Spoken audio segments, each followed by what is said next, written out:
welcome you to a day late episode of Pens in Use. I'm a little late because, well, the garden won last night over sitting inside recording a video. But it's hot this Saturday morning, so I'm doing some stuff indoors before I have to walk down to the post office and walk over to the grocery store and so on. So, don't worry, not all these pens are inked, but a couple of them are here just to show you various things. From, I guess, left to right, I have an Edison. Wow, that is so not an Edison. I apologize. An Esterbrook. Says Edison on it, on the engraving, and I guess I read it. It's an Esterbrook. It's one I restored. It was part of that batch that was sent to me by a pen pal. I have a Sheaffer, not filled. I will just briefly use it to show you something. This is my own I had purchased. Then I have this Waterman's 3V, which is also not inked up. It's part of that batch that was sent to me. I have restored it, and you will be seeing it very soon. Kaweco Sport, which is inked up. Omas Ogiva, which I inked up. An Esterbrook, a modern Esterbrook. A Noodler's Konrad. The Jinhao, I forgot its number. I should have brought my ink journal over here. Well, whatever it is. Jinhao. Let's see. This is a Wing Sung. I definitely should go get it. 233. Very interesting. A Waterman's Carene. And I'm sorry, I did not look up the correct pronunciation before I started this video. Waterman's Taperite. Sheaffer. It's a, what is it? Imperial something or other. Doggone, I'm going to have to get up and get my ink journal because I'm not remembering all of this. Some of these are new to me pens. And an Aurora 88. So I'm going to get up, go get the ink journal so I don't say something stupid. Correctly identify them as I get to them. So I should turn this table around. Doggone it. So let's do our writing samples. So I should have done this on June 30th, but I waited till the morning of July 1st.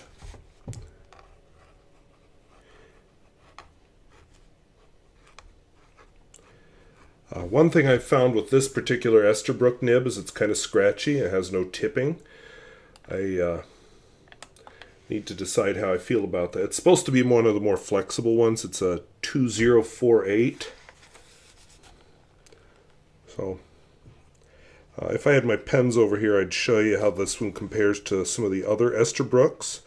I actually have 3 different size Esterbrooks. One was a gift, 2 were gifts, 1 I bought. So this ink is an Australian make. It's a Blackstone, and the color is Daintree green. They seem to be expanding their offerings. There's several interesting inks actually coming out of Australia right now, which I find interesting. This is kind of a nice green. The pen, of course, is a lever filler. Basically, the only restoration work I did on it is I put a new sack in it because the old one was all crunchy and just kind of came out in pieces. And it's engraved, Commonwealth Edison Company. It doesn't have that kind of neat finish that a lot of them do. It's just a plain black pen, but if you've been watching this channel for long, you know I like plain black pens. So, I kind of like it. Now, I know this is out of order, but I moved when I moved pens anyway. This is a modern Esterbrook. This is called an Esterbrook Nostalgia. You've seen it in Pens in Use before. I was wondering if there was something up with the ink. There was. The ink was not, I don't know, the ink changed color in the bottle. It was just a sample, so, you know, oh well. It wasn't even a sample I'd purchased. It was one that was given to me, so I don't know its history. But the pen has been pretty good. Right now I have Demonstrators aubergine in it. I happen to like, I totally forgot the atramentus part. Won't fit anyway. I like eggplants. I started growing them just kind of on the spur of the moment. I grabbed one when I was buying plants one spring for my garden. And it turns out, you know, then of course it was there. I had to figure out what to do with it. It turns out eggplants are pretty versatile and they're filling. So, yeah, there's 4 eggplants in my garden this year. I'll have to show you. I'll do a garden video one of these days. Not right now. It's really bright and sunny out there. But very dry this year, so the garden's very disappointing this year. But anyway, I like this ink. It's a very dark purple. I see on my preview you can barely even tell it's purple, but it's a good ink. Demonstrators is actually run by a chemist. It's a doggone, they all want to roll away there. Let's put them on the couch. Run by a chemist who makes his own inks. It's interesting that a chemist is doing it because ink making is art and it's chemistry. Alright, so that's my two Esterbrook's. This has been my basically my daily writer, except haven't done much writing with it lately because it's well, I've been not writing a lot lately. Been outdoors. So this is a Kaweco Sport. It's a fine. I haven't written with it actually since I did my thing last week. The ink in it is Lamy Black. Now I can tell you what the winner was.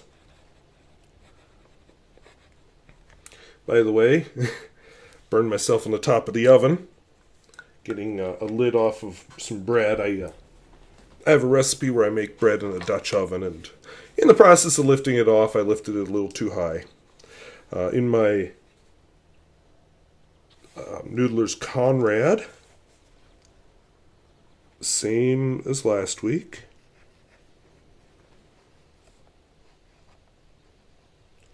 Somebody suggested that that this ink, this is Omas Black, is the same as the Visconti inks.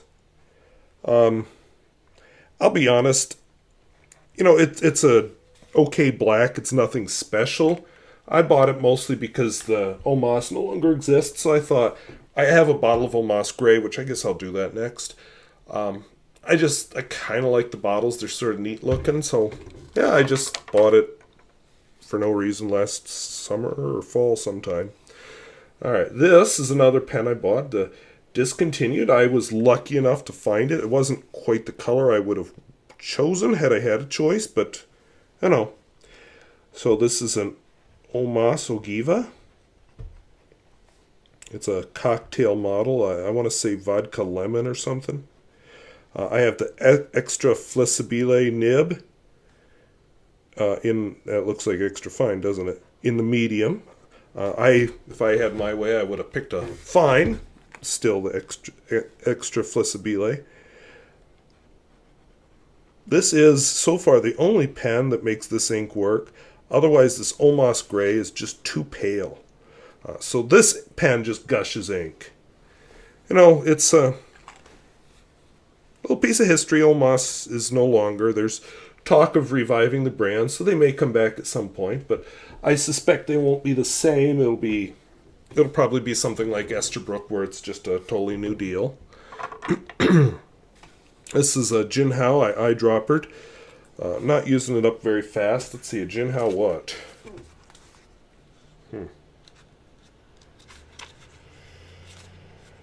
Jinhao 992.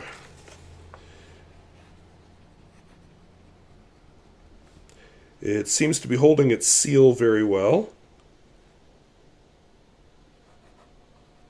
I have not had any leak. Oh, actually, I'm getting ink from somewhere because I wasn't covered with Noodler's Konrad before I picked this pen up. So it's leaking out of somewhere. Okay, anywho, Noodler's Dragon's Napalm.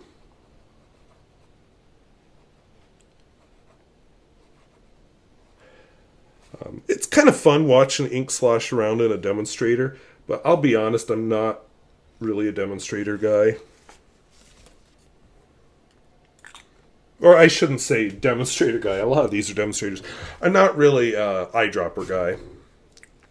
Alright, now this is an interesting pen. I bought this last fall. Never inked it up just because I was sure I wouldn't like it. I bought it basically on spur of the moment as I was buying something else. This is not exactly vintage. It's a 1992 Wing Sung 233.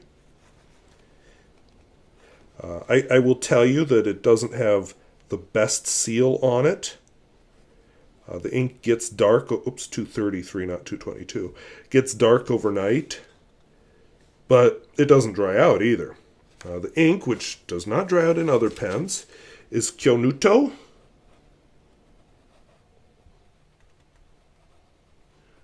Yamabuki-iro.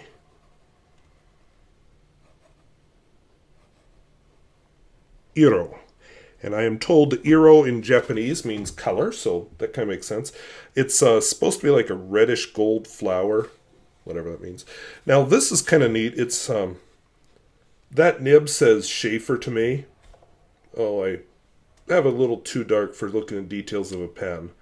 But anyway, that says Sheaffer to me with the cylindrical nib going around. And I say that's one of the reasons why this Sheaffer is over here, is I wanted to just see. Same design, except this one has got a snorkel. So that's kind of, well, maybe it's meant. It's a aerometric, like a Parker 51 inside of it. I like this yellowish ink window. It's kind of unique.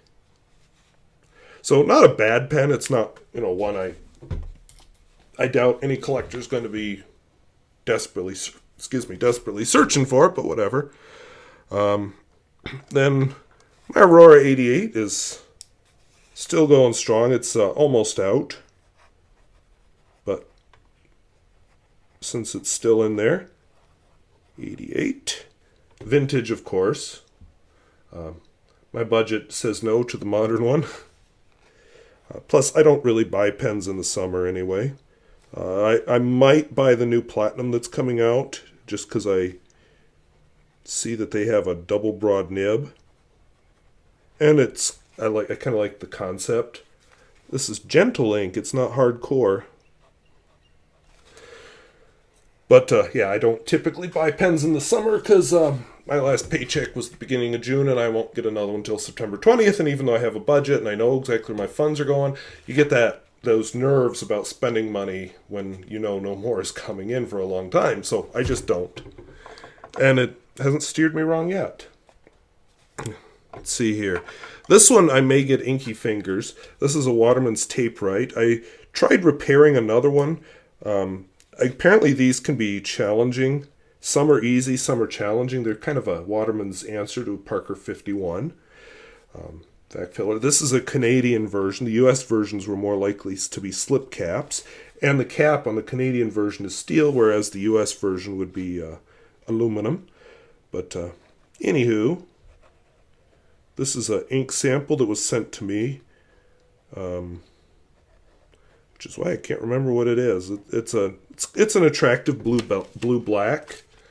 I don't know that I will run out to buy a bottle this fall when I start buying stuff again, but wonder if I even wrote it. There it is. Okay, so let's see. Oh, and the pen ink does seem to come down over the nib a bit, which I don't like. Then it gets in the cap, and that's why sometimes I end up getting inky fingers handling this, because it gets in the cap, then it gets on the barrel. But anyway, the ink is Iroshizuku. Fuyu.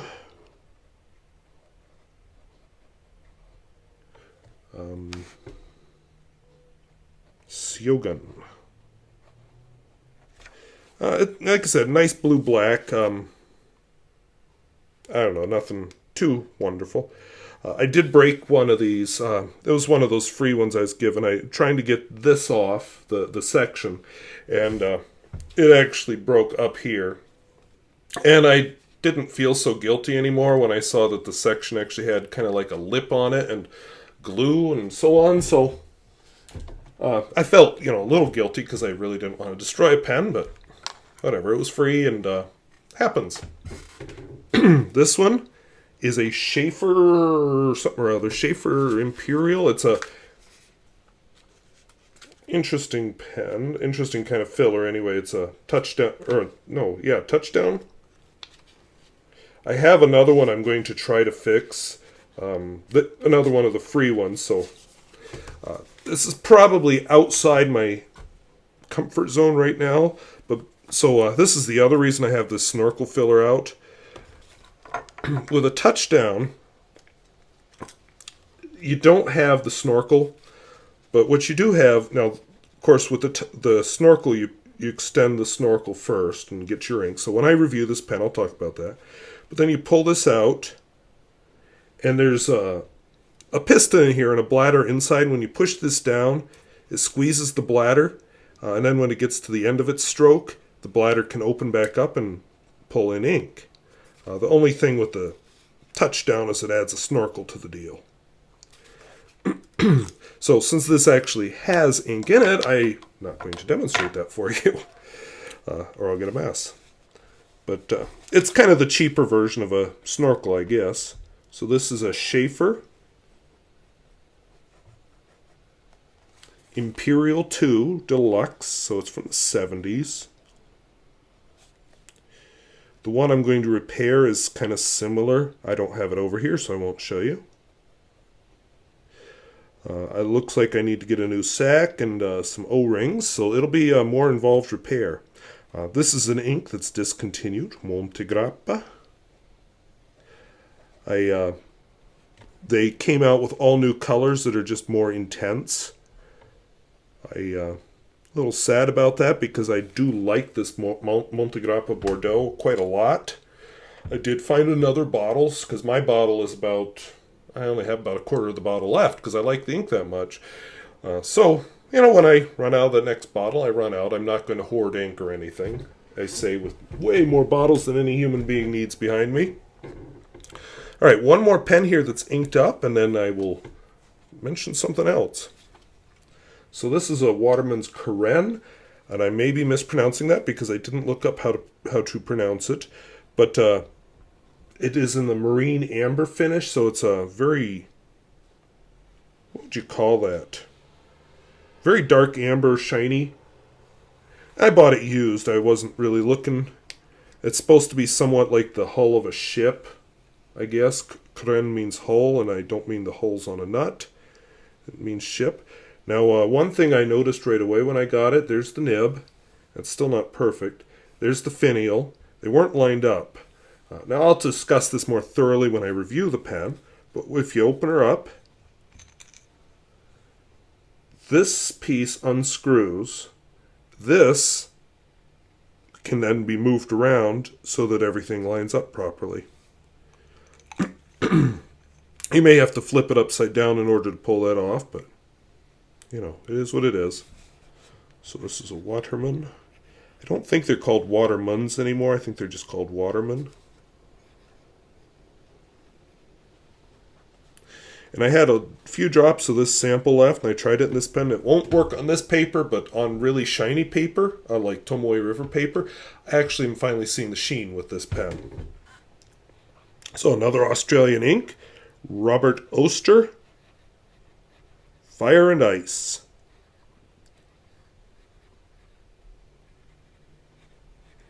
I don't know that I would have paid full price for this pen, but used, I didn't feel too bad. It's a medium nib, inlaid, just kind of different.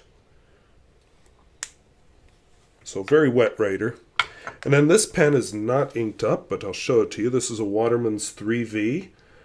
Chris Rapp has a closer look at them if you're interested. They're a lower cost pen. The clip, I thought that was an aftermarket add-on, but apparently they were actually sold that way. They were a cheaper pen at the time. 14 karat gold nib, mine's fairly plain. And you can see it's got a little bit of give to it. You know, I don't know how far I would push it. I don't know the name of this particular finish. It's attractive. I put a new sack in the pen and did a little cleaning, and I think it's rather nice. This person who gave me all these pens, I'm going to pick one of the nicer ones, and this is at the top of the line as a candidate to send back to her fully restored as a thank you. And yeah, just look at that greenish finish, and then it's got the orange or red flecks in it. I think this is a sharp looking pen. Wouldn't be an easy one. It will not be an easy one for me to part with. I kind of like, if I can get rid of the tooth marks, that red striated one is good. There's a ring top, I think it's a 52.5 I might send, but that one's more plain. This one's very attractive, so I don't know. I have time to decide. So the only other thing I just wanted to mention this week is behind me here. I kind of had some fun doing the black inks. Now, I just can't bring myself to do a full ink review. I can't. But I have these Kyonooto inks. There's 5 different colors. They're kind of here. I'm trying to look at the iPad. They're kind of in this neighborhood. There's 4 of them. This is actually, you saw a writing sample of this one. So I thought I might do not this coming week, but an ink review of these and just do the same kind of things. None of them have any permanent properties, so I'm not going to be worried about testing that. Just give you a look at what they look like. And I was watching an ink review, I'll try to remember his name. Tio is his first name. He actually does drawings as part of his ink reviews. He's an artist, and I always think that's kind of cool because he lives in Singapore, so you get to see a lot of Singapore scenery, and or Japan. He just recently did a trip to Japan, so that's kind of fun. I'm not nearly as artistic, but maybe I can sketch note or something. So I'll have to get some pens inked up with these guys and look for that down the road. This week I will be doing my review of the pen I was loaned to review. I'm trying to work out how to get that back to the company. It sounds like they don't really want it back, so I might, for the first time, try and do a giveaway. I don't know yet. We'll see where that goes. So anyway, I hope this was interesting. I hope it was useful. And we'll see you later. Bye-bye.